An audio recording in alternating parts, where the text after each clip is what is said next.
Welcome to Fouts Boxing Theory. In this episode of We Fight How We Train, we're going to be taking a look at a little bit of Jose Carlos Ramirez and how he gets on the line in particular. We're going to go ahead and take a look at a couple clips I lined up first, though. And first, I want you guys to be paying attention to, again, here he is getting on the line with a stepping jab. Okay, very important. When he gets on the line, it's with the stepping jab. He's fighting the jab. This is going to be one of those similar things that happens a lot in the fight with Haney because that's like his best weapon, right? Now, as we take a look at this next clip, it's going to be like all the different ways that he gets on the line with his opponent. Okay, and again, getting on the line, if we take a look at his positioning, no active guard. Okay, his head's not really crossing the line. Tiny bit of head movement here, right? And then he's going to explode into a stepping jab. Again, his opponent has a trap for it, but he has a trap for that trap, which he has a trap for that trap. And they've just kind of gone through this like repetitive I jab, you jab. He can read all of what Jose Carlos Ramirez's movements are, his stepping jab. Here he is controlling him with the jab. He comes in with a stepping jab again, gets countered. And again, the jab just messing Jose Carlos Ramirez up as he goes in with this move to go to the body. Again, one of his best punches. And again, getting beaten up completely by a jab. Now, this is his other movement. This is his other thing that he likes to do. He can sometimes do this one kind of well, too, where he'll sneak onto the line with a right hand. But as we see here, he's just short and then getting countered. So a lack of post-punch defense and stuff. But what we want to be taking a look at here is Ramirez getting on the line. And, well, we're going to take a look at that clip in a second. But how he gets on the line again, his head movement here. Is there any head movement? I'm glitching around. No head movement, no active guard. He's coming forward. They're working on trying to catch the what? The hook from Haney? It's supposed to be a jab, right? But they're working on timing, throwing that shot and having some defense at the same time. Now, this is the move, the exact move that we just saw him get punched in the face doing. Boom, and then he goes to the body right after. That's a fake move. If you're going to be making it across the line here, you're going to control space with the jab. You're going to use your right hand to control space too. You're going to. Okay? And this is why he's going to be getting countered if he tries to do this. I don't think that Jose Carlos Ramirez is actually that usually that fast or that strong, but we're going to talk about that in a second. Let's get back to the training. Is this the one where it's all just this guy talking now? Yeah, let's go ahead over here. Now, I want you to pay attention to how he kind of inches up to the target, okay? And it's always in a very particular way. It's always in the same position. That's the right hand where he does the lead right hand, gets on the line there. Come on now. Stepping jab. Taking the step with the right hand, right? Walking onto the line and then into a little combination. Now, watch him kind of have to take a second there and get on the line, right? He kind of has like a little break, right? And you can see him kind of pausing. And I don't want to just give him credit. Oh, he's just tired, you know. Now, double left hand right here. Boom, boom, boom. I'm not always the biggest fan of that. Now here it is. 1, 2, 3, right? And again, look at him bouncing around. He has to find his little rhythm. He has to get into his very particular place before he can throw that. And you can see Robert Garcia. I think he notices as well.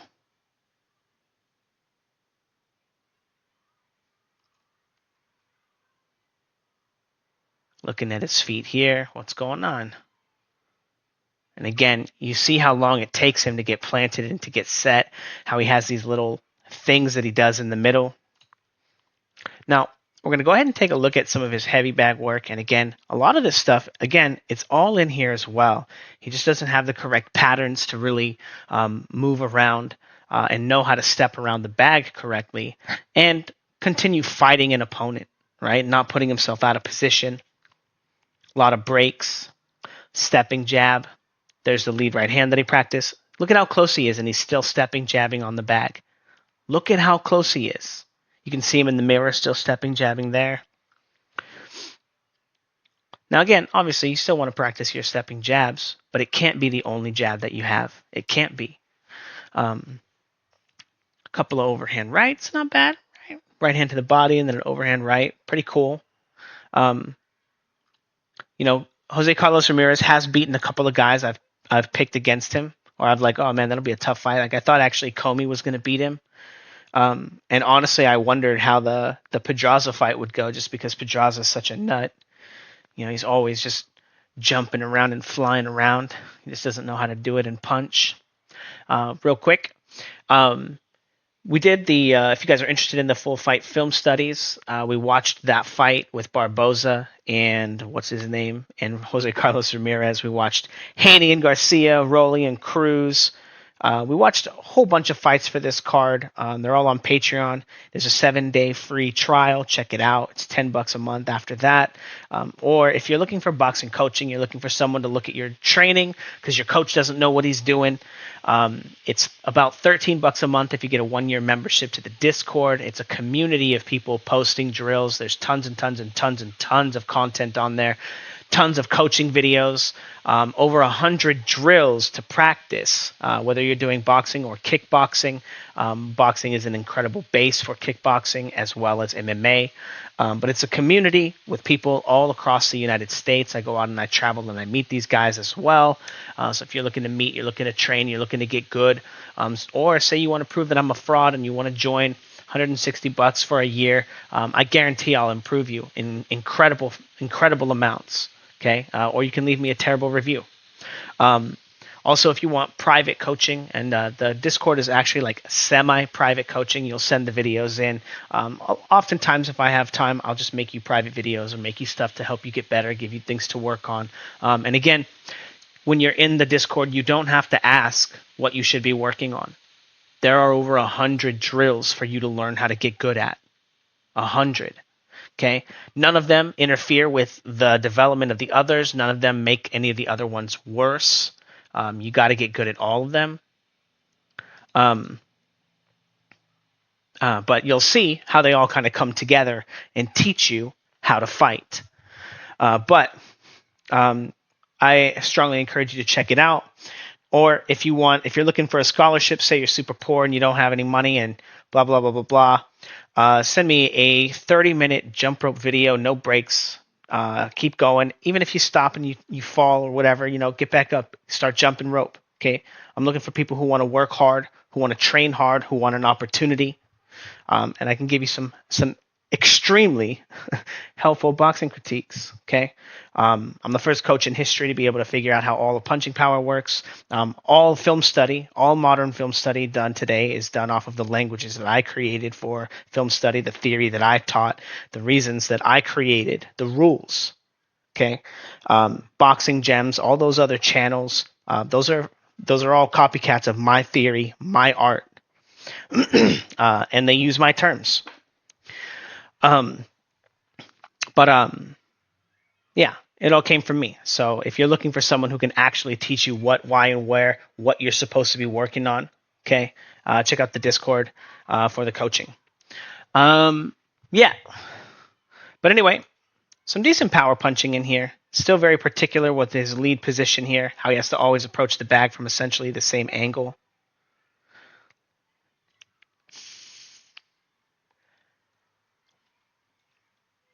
He does this thing where he breaks his structure. How he's lifting up both of his feet here. You can kind of see it when he throws that second hook. That both of his heels wind up coming up off the ground. And it winds up breaking his structure. And it doesn't allow him to use his structure here. You can see it here. It's really, really, really bad. He should be keeping that front heel planted. But, and again, that theory, 2-foot punching, driving from both feet right there is a Fouts boxing theory drill that I teach. There's a lot of copycats out there trying to teach my theory without giving me credit because everyone in the world is a fucking thief. Loser ass pieces of shit. But anyway, Nikola Tesla was robbed from too, right? I'll be the Nikola Tesla of boxing. Not get any credit for any of my art, not until long after I'm dead. Holy shit, hopefully I die soon, huh? But some more heavy bag work, and again, it's not really great position work. It's not crossing the line, not changing positions, not doing all kinds of shit, right? Very particular. Notice this angle that he approaches the bag, even when he's going to throw his right hand, cross the line a little bit, right? And now he's going to approach the line to take the right hand. You can see him, he's loading up on the right side of the line so he can take a step. And again, this is like 2 moves. You're not just going to get away with doing this in front of a guy as fast and snappy as Devin Haney. So this right hand here, I think, is going to be a liability. I don't think he knows how to disguise it or move into it correctly off of his active guard. Because he doesn't really have an active guard. Anytime he brings his head over here to the side, right? He's throwing a right hand. Not true. Sometimes he'll go here without throwing a right hand, so he can throw the left hook. But yeah, so many of these things, these like the lack of an active guard, the particular position that he has to approach the line in, they mean that he's going to be in a lot of trouble against Devin Haney, because Devin Haney can throw his jab from anywhere. So I'm not sure exactly if Jose Carlos Ramirez can hurt Devin Haney or how many times he can hurt Devin Haney, because I don't know if he punches that much harder than, say, somebody like Jorge Linares, right? And like Jorge Linares did catch Haney with a good shot and hurt him, but I'm just not sure that this guy's going to be able to do that. If he can hurt Haney, man, he probably has to hurt him at least twice and drop him at least once. Getting just like getting 2 10-8s might not be enough to win the fight. Because he looks so ordinary chasing a guy who's just jabbing his head off, for most of the fight. But yeah, I'm kind of predicting that Haney is going to be able to just jab his head off, leash him, move around. Devin Haney's decent at leashing and stepping around, controlling space. And I don't think he's going to be trying to take it to Jose Carlos Ramirez. So there's not going to be as many holes coming forward like there were. But maybe he can whip out a hook at the same time that blah blah blah. Haney throws his jab like Ryan Garcia did, right? Maybe he can get him with that shot. Who knows? Anyway, that's the end of the We Fight How We Train part. We're going to do a little boxing news and stuff and talk about what's going to be on Discord and Patreon. Very, very interesting. Julio Cesar Chavez Jr. versus Jake Paul. Now, as if Julio Cesar Chavez Sr. couldn't be any more embarrassed by his son. He's going to go out and fight and maybe lose to a YouTuber? I don't know. I really don't know. I don't have a lot of respect for Jake Paul's boxing ability. I think he's like okay at punching. Like he knows how to like really explode and punch, Like he can get that shot off pretty quick, but he's very limited in how many times he can do it. He's very limited in how much power it has. So I'm not sure, but we're probably going to watch that film study. I guess on the same card is Ramirez and Dorticos. Probably not going to watch that simply because that guy just is not fighting anybody. Zerdo. A little bit of talk of Rolly versus Ryan. Man, I'm not sure that Ryan is going to win that fight. I don't know. We watched Ryan versus Duarte, and Duarte gets him in a lot of bad positions, and Ryan gets away with turning his back. Now, if you turn your back to your opponent, or you take a knee like that and you keep doing it, the ref just should stop the fight. You can't just turn away like that and be standing in front of the guy, hiding all the legal targets, and then the guy can't punch you in the ribs. Right? People try to say that's on the back, but no, if you're exposing the ribs on your left side of your body, you should be able to get smashed there. It's not on your back, right? So anyway, I think that there's a high likelihood that if Rolly doesn't go to sleep early, that Ryan winds up getting Ryan winds up getting a lot of, or Rolly gets a lot of opportunities to blast him, and if Luke Campbell can drop him, right? Rolly can definitely drop him, right? Tank dropped him. Oh, on Discord and Patreon, also we watched Sergey Kovalev's fight. He just didn't look like, I don't want to say he didn't look like he had it, this and that. He just didn't train hard for this fight. But it turns out that it's his farewell fight. I'm glad to have watched it. Yeah. Sergey Kovalev, one of my all-time favorites for sure. Um, mm. Oh, Keyshawn Davis says that he wants to fight Lamont Roach instead of Tank Davis if Lamont Roach wins, showing that all beef is fake. You only want to talk shit to the champion, right? um, but of course, nobody was gonna want to ever fight Tank, if they don't have to, if they can skate around him in any way. That's why he's such a dummy for not going and picking up all the belts. But also, if he didn't have all the, if he is that the why he wanted the IBF? Is that what he had to the IBF so that he could force rehydration clauses and not have to fight the biggest guys? But he's always the biggest guy. Yeah, I don't know.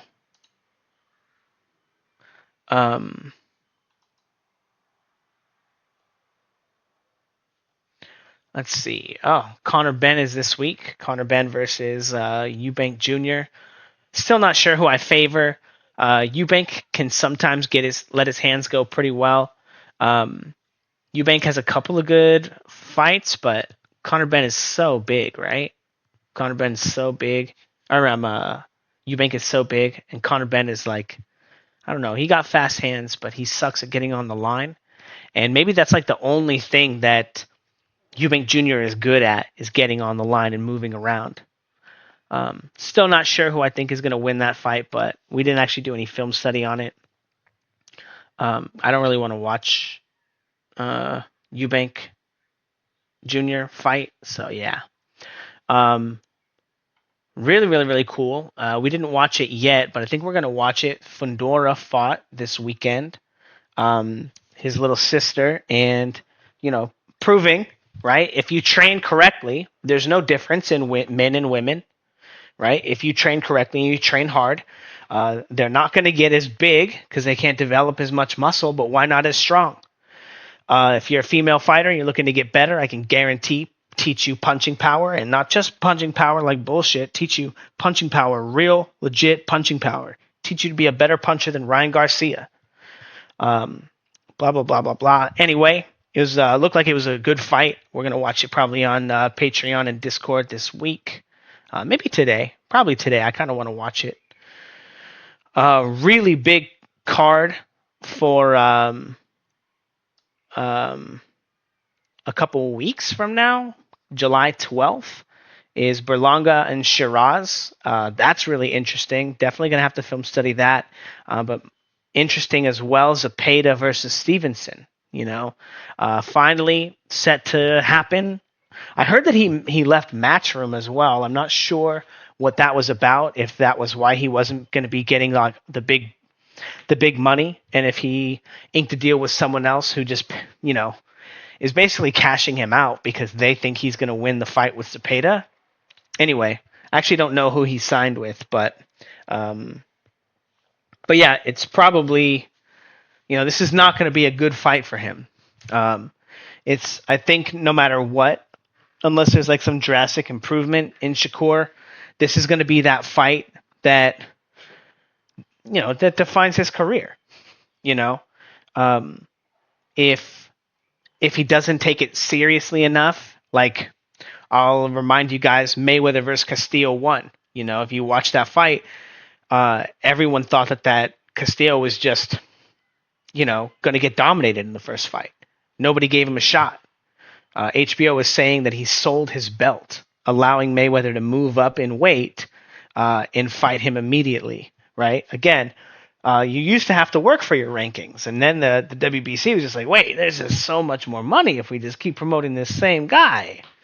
rather than having a real organization.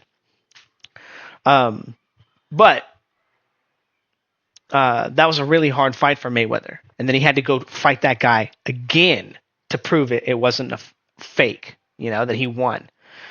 And then Maidana, the same thing. Had a really, really tough fight with Maidana. Said, fuck it. I'm going to go back out there. We're going to have another hard fight again. And, FYI, Maidana was from Robert Garcia's camp too. So maybe, right? Maybe he got the recipe for those shoulder roll fighters, huh? But yeah, I'm not expecting that to be the case. No. Wait, who's fighting that guy? Oh, Zepeda. He's not in that camp. What the hell am I talking about? But yeah, pretty interesting. I think that Zepeda, man, he's gonna have to fight his ass off.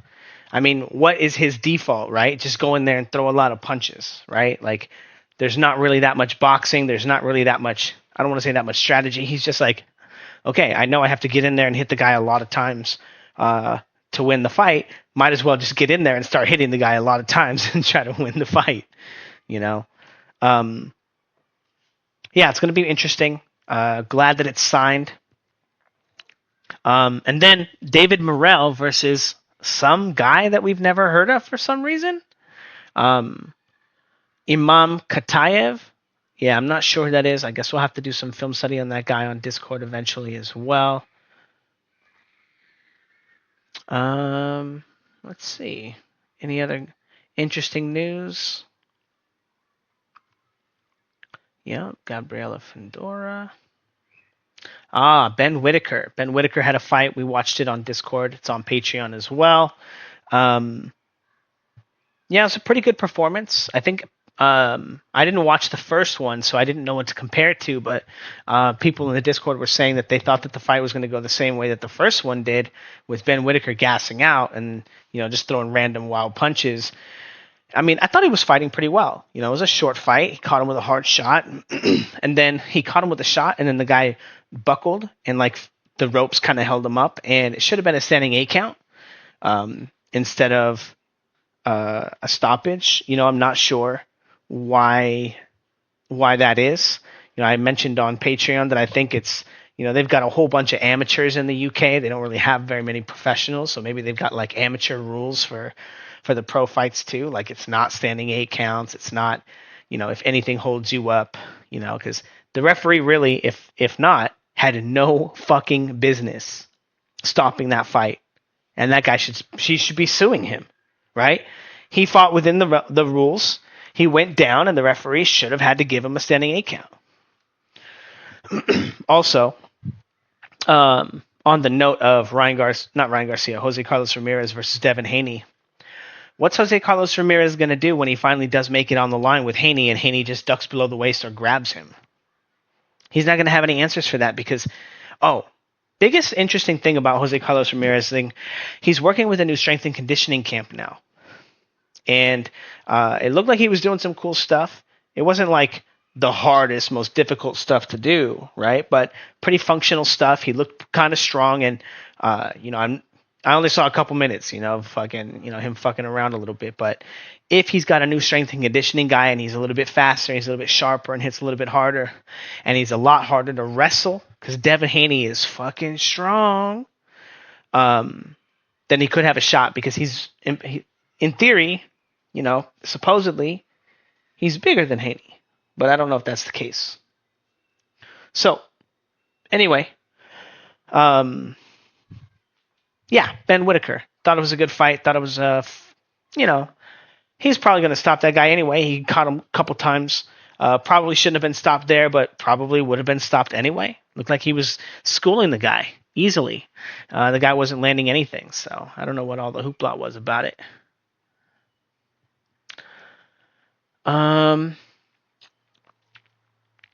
Teofimo Lopez versus Barboza. We got film studies on that as well on the Discord and the Patreon. Yeah. All right. I think that's maybe about it. Oh yeah, Ryan wants to fight Ennis. Okay, cool. Maybe. Maybe. We'll see how he looks against Rolly first. But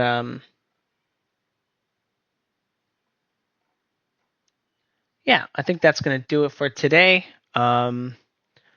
Yeah, again, check out the programs. If you guys want to learn how to do this stuff, you don't want to join the community. The Fouts Boxing Combat System is in the Discord as well. It's $299.99. It's like 40 hours of content to teach you how to do the system and work through it. And as long as you train hard, you'll figure it out. And continue film studying and learning about boxing. Or if you just want to learn how the punching power, there's a punching power series down there.